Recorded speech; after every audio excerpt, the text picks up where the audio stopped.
Hey everyone, Cassia here. Now that you've done your mindset self-assessment and you've gotten a sense of whether or not you have a growth or fixed mindset, I want to talk a little bit more about what that means.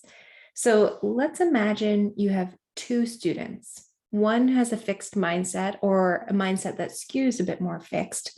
One has a growth mindset or a mindset that skews a bit more growth. So the one with the fixed mindset, their belief system really is that their intelligence and their talents are something that they're born with. So let's say that this student is very good at basketball, very good at photography, and they've always done really well in those areas. You might see that they don't tend to put a lot of time or effort into practicing basketball or perfecting their photography skills because they've always been told they excel at it. They, on the other hand, have never done really well at math. So early on in their academic career, they noticed it took them longer and it took them more effort to really grasp mathematical concepts. And they know that they just always get bad grades no matter what they do with math. And because of that, they don't actually do that much. They don't think it's ever going to get better. So every math assessment, they just try to sneak by. And once they get their grade, they file it away and they forget about it. Let's look at the other student, the student with the growth mindset. So if we look at the pathway of this student's thinking, they believe that intelligence and talent are something that they develop. They've always been talented at art, let's say, but they believe the more they practice, the better they're going to be. So they're constantly exploring new art mediums and new ways to improve in art. They maybe got on the track and field team their very first tryout, and they used to always win the 400-meter sprint every time they did it. But as they got older and they started to compete in events with more and more students, they realized they had to practice harder and they had to put in more effort in order to keep up with the new athletes. Because they had a growth mindset, they did this, and they found with more training, they were winning more and more medals. And on the flip side, they also struggle a bit with math. They find it takes them a lot of time, a lot of effort, and early on in their academic career, they didn't get the best scores in their learning. But to offset this, they spend a lot more time practicing math concepts at home. They spend more time with their educator asking for feedback at the end of every math assignment. They really look to improve where they can learn and be better. So student 2 with the growth mindset, they see learning as a process they're engaged in. They're going to continue to be a lifelong learner. Student 1 sees learning as a product of their genetics, a product of the work that they do, and a one-time thing. So they're only going to put that effort in if they're good at something. And even then, they may not put in that much effort. So who's going to be better set up for success? Now, obviously, this is a very simplistic kind of dual model of looking at this. I'm going to guess that most of you actually fell in the middle of growth and fixed mindset and saw that when you did that self-assessment, you had either growth mindset with some fixed traits or fixed mindset with some growth traits. There we go. So that's okay too. That's really, really natural. And Carol Dweck, who is the researcher who has really dedicated her academic time and experience into looking and exploring growth mindset, she talks about how if we really start to understand the way our mindsets are developing, we can start to see these pathways. She says that we can understand exactly how one thing leads to another. If you believe one thing about the way that you learn, you're going to act in a different way, and that's going to impact your learning in a different way. If you believe a different thing about the way you learn, that's going to take you down a different road. So growth mindset is really something that's more like riding a bike. We fall, we learn, we get up, we try again until we succeed, and we continue to succeed. So if you think back to that self-assessment you just did and where you fit on the spectrum, start to think about what does that mean for your learning? If you fell a little bit more on the fixed side, what does that mean about the way that you experience learning? If you fell more on the growth side, what does that mean for you?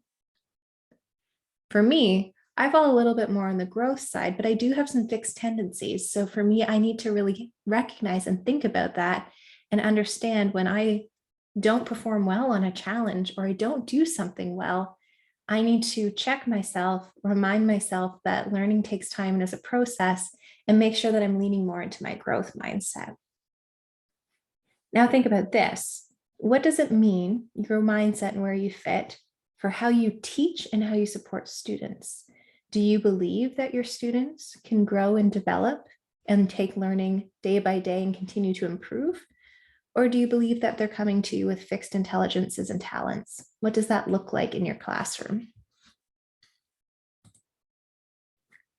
Now, Carol Dweck, many years after she actually published Growth Mindset, her first book back in 2007, she did a reflection and she looked at how growth mindset was being applied in the classroom.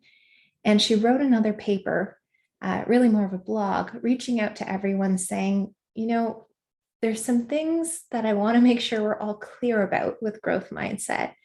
And these are things that are important when we're teaching. So the first thing she talked about is she had noticed this trend that people tend to think about growth mindset as effort, and that it's only about effort. If a student puts more effort into learning, they're going to do better. If they don't put the effort in, they're not going to do better. And Carol Dweck is really, really passionate about the fact that growth mindset is not just about effort. That's a part of it, for sure. But it's also about the strategies that students and learners have to seek feedback, to look for growth opportunities, and to face challenges in ways that allow them to actually grow from them. So be really careful when you're teaching. Don't just praise effort. Don't just say, you did a great job, because Carol's second reflection is effort is only a means to the end. We are not looking in our students for them to feel like, okay, I did a nice try, I'm good to go. We're looking for them to learn. So when you're teaching, make sure that you're really supporting growth mindset, not just by saying, you know what, you did an awesome job with that, good effort, try again next time. You need to make sure that you're looking at how you support your students by really giving them long-term learning lens. So for example, instead of saying to a student who maybe didn't perform that well on an assessment, you know what, I know you put a lot of effort in, good try. Instead, say, okay, tell me a little bit about what you tried with this assessment. Let's talk a little bit about how you felt when you were doing this assessment. And now let's talk about what you can try next time. And the reason this is something that's so important for us is Carol's third reflection, which is growth mindset should close learning gaps, not hide them and not justify them. So what she means by that is don't use a fixed mindset to justify a student not learning. Don't look at your students and say, well, that student's not performing, and I know why. It's because they have a fixed mindset. They don't think they can. That's not enough. If we see students who aren't learning, we need to find ways to help them. We need to find ways to help them have those strategies we talked about in order to really, truly support their learning.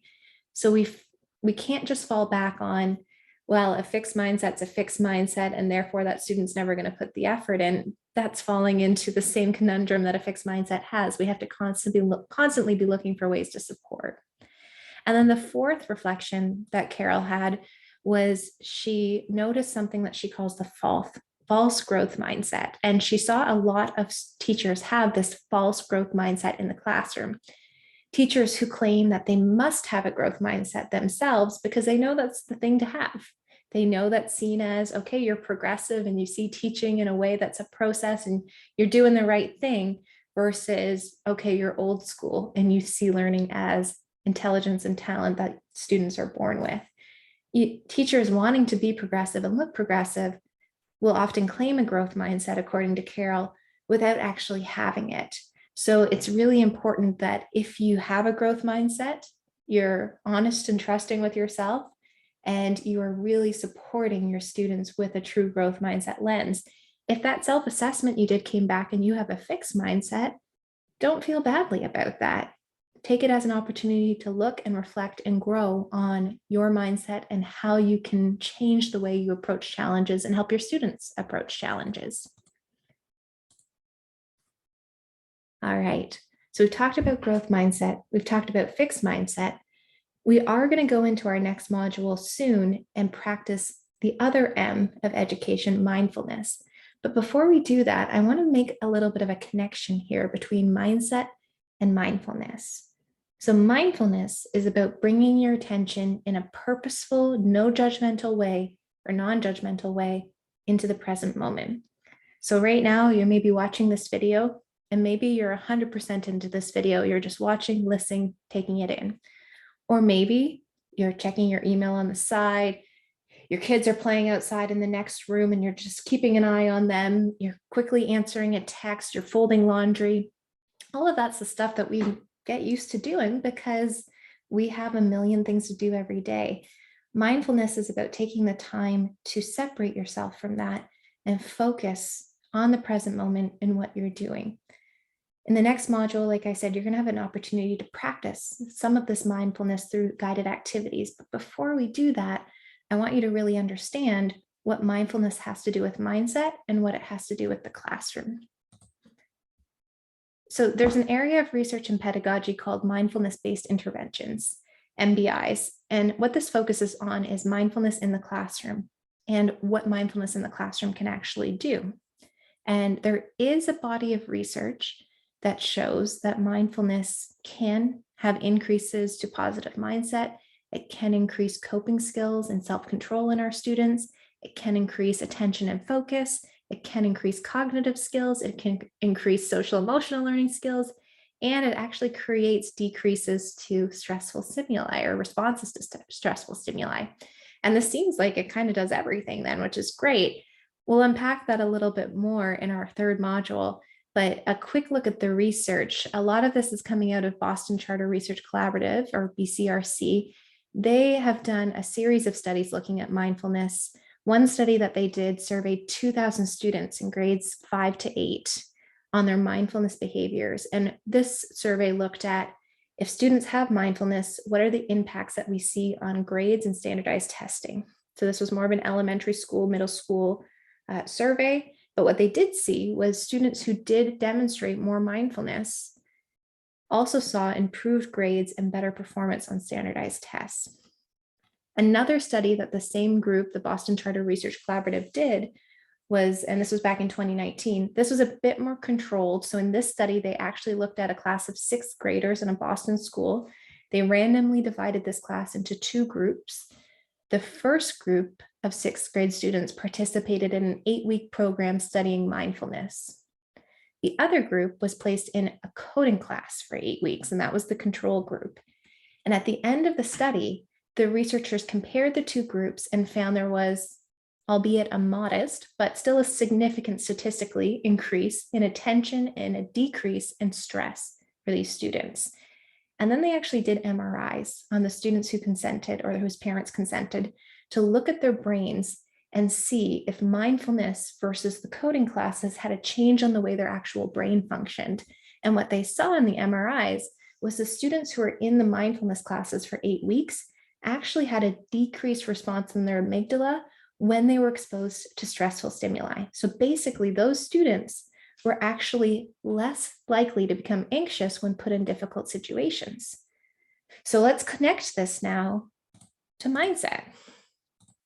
Mindset is about being able to look at learning as a process, look at challenges as a way to grow, and not to be stressed out when we don't perform the way we want to in a certain area. So students who have a growth mindset are able to face challenges a little bit more head on. They're able to learn from their mistakes and they're able to grow and self-reflect. We talked a little bit about Carol Dweck's reflections on that. We can support growth mindset in lots of ways. We can encourage self-reflection in our students. We can use constructive feedback to support them in understanding where to go next. We can look at challenges and make sure they do have challenging project-based learning to really learn these strategies over and over again around how to deal with things that are difficult. And we can make sure that we're really focusing on learning as a process. It's not a single grade and you're done. It's how do you continue to improve? If we look at mindfulness, our mindfulness is also a way to help our growth mindset, both by providing some of those strategies to our students and by making sure that we reduce those anxious thoughts that we get with stressful stimuli. So a really interesting connection between the two. We're going to debrief this a little bit more in module 3, but first, I'm going to ask you to go into module 2. Dr. Krista Hardy, who's our guest facilitator, is going to take you through some mindfulness activities. Have fun.